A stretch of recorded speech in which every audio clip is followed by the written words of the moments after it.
All right, it's another 2025 M8 competition. This time it's the Coupe, or Coupe. So it's the F92 chassis, finished in Skyscraper Grey, or Skyscraper Grey. And it's our last M8 Coupe to arrive.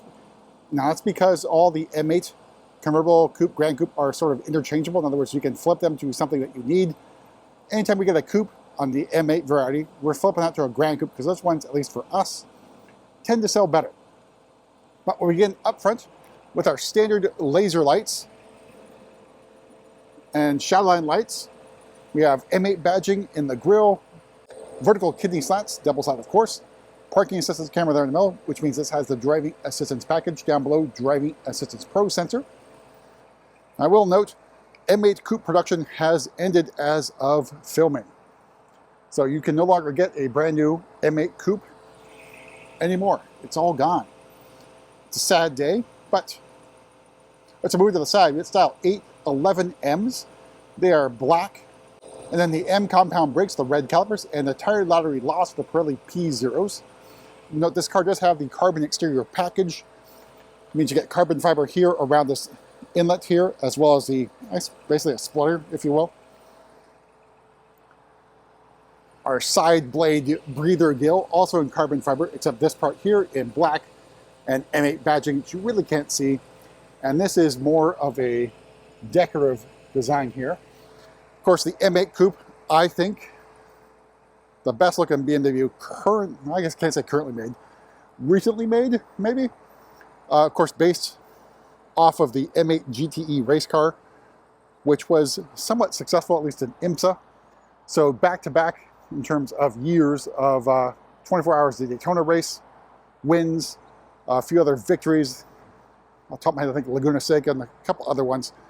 But the M8 Coupe didn't last long as a race car. It was, of course, replaced by the M4 GT3. And out back, we have a carbon fiber spoiler here, very pronounced.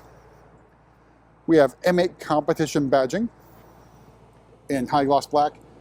And then our quad exhaust with our faux diffuser. Now, the carbon fiber trim basically goes around the exhaust tips rather than the full diffuser. And I will note this is prior to PDI. This is basically fresh off the truck. I've got to film because, as you can see on the ground, it is wet. We are going to be getting a ton of rain, so I'll make sure I get this one here because the customer will be picking this one up very shortly. It's also in transport mode, so a lot of things are not working.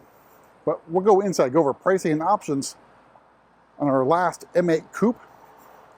A sad day. This is a really good looking car. Unfortunately, I think did not sell very well, which is probably what you'd expect given the price point. And of course, carbon fiber mirror caps and a carbon fiber roof. All right, so opening up, we have the secure orange and black merino leather, full leather, which means door card, leather here, quilted leather here, leather down below. And your standard M seats. You can also opt for the carbon bucket seats on an M8, be it Coupe, convertible, or Grand Coupe.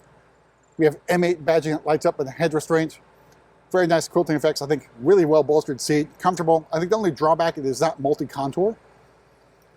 Then down here, adjustments for side bolster and lumbar support, plus a manually powered crumb catcher. Then we've got M8 competition badging here on the doorsill, plus carbon core technology, if you will, trademark BMW. All right, so on the inside, your legacy M steering wheel, round steering wheel with M badging, heated steering wheel button, M stitching.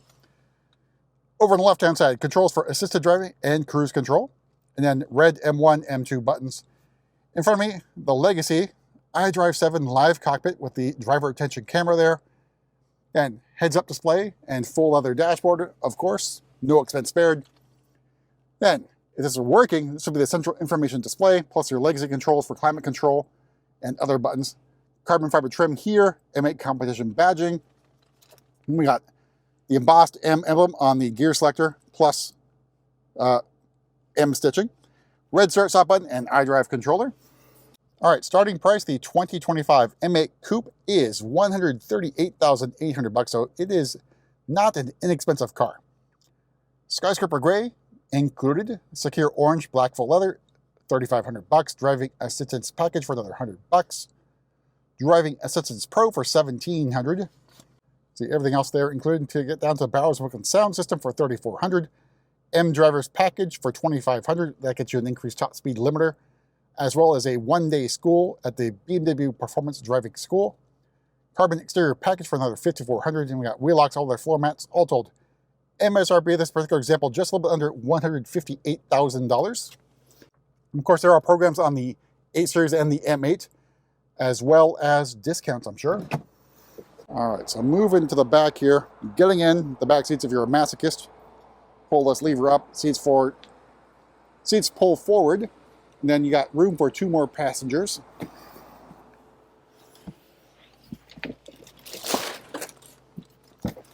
All right, so here is the view of the cockpit from the back seat. There's nothing in the back here of note other than cramped leg space and essentially no headroom. All right, make our way to the back here. And kick to open won't be working out, I think, right now because the car has not been PDI'd. But here is your cargo area. But I believe it's a little bit on the odd size in terms of shape, but pretty well equipped there. All right, so make our way towards the hood here.